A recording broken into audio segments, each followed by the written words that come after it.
Bismillahirrahmanirrahim. Assalamualaikum warahmatullahi wabarakatuh. Terima kasih atas kesempatan yang kalian berikan. Di sini saya akan melanjutkan tugas 2 dari dosen pengampu mata kuliah pengujian perangkat lunak, yaitu Ibu Putri Lestari Lokapitasari Deluano, Eskom MT MTA. Di mana tugas 2 ini yaitu kelanjutan dari tugas 1 tadi, dengan menggunakan studi kasus yang sama, di mana saya menggunakan studi kasus aplikasi sistem manajemen proyek online. Oke, perkenalkan, nama saya Aulia Putrutami dengan NIM 13020200001 dari kelas C2, Program Studi Teknik Informatika, Fakultas Ilmu Komputer Universitas Muslim Indonesia, Makassar. Oke, di mana tugasnya yaitu gunakan setiap tahapan dari teknik pengujian white box dan untuk diterapkan pada studi kasus tadi, serta buatlah kesimpulan dari tiap tahapan. Yang kedua, pilihlah dan analisa teknik pengujian black box yang tepat diterapkan pada studi kasus Anda, serta jelaskan alasan beserta simpulan dari hasil analisis Anda. Di mana pengujian white box pada studi kasus aplikasi sistem manajemen proyek online, yaitu pengujian white box adalah teknik pengujian perangkat lunak yang melibatkan pengetahuan tentang struktur internal perangkat lunak seperti kode sumber. Di bawah ini adalah tahapan pengujian white box yang diterapkan pada studi kasus aplikasi sistem manajemen proyek online beserta kesimpulan dari masing-masing tahapan. Yang pertama ada analisis kode atau code analisis. Pertama, tim pengujian akan menganalisis kode sumber aplikasi untuk mengidentifikasi potensi bug atau masalah. Nah, kesimpulan dari tahap ini adalah mengidentifikasi area-area yang berpotensi memerlukan perbaikan atau peningkatan. Misalnya, jika ditemukan potensi masalah keamanan dalam kode, langkah-langkah peningkatan keamanan harus diambil. Yang kedua, ada pengujian unit atau disebut dengan unit testing. Dalam tahap ini, unit-unit kode kecil, unit-unit kecil kode diuji secara terpisah. Kesimpulan dari tahap ini adalah menentukan apakah setiap unit kode berperilaku sesuai yang diharapkan. Contoh kesimpulan bisa berupa unit A berfungsi dengan baik tanpa bug yang signifikan.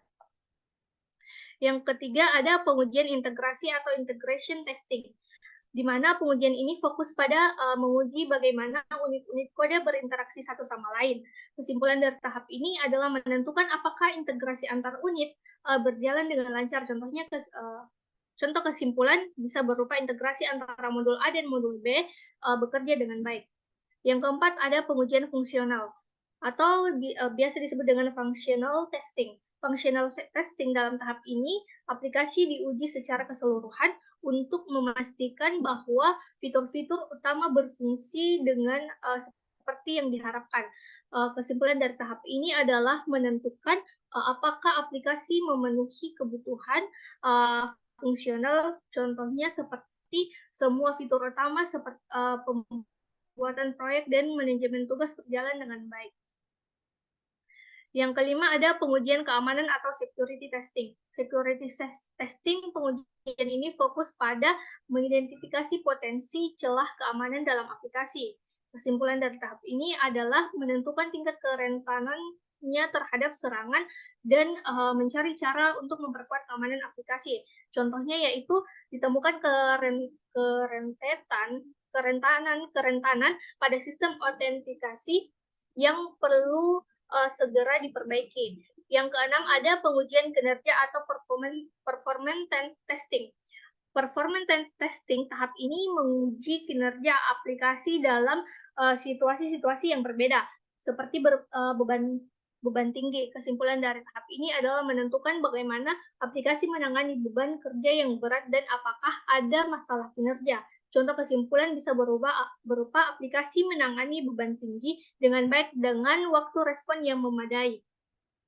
Oke, selanjutnya ada pengujian black box pada studi kasus aplikasi sistem manajemen proyek online.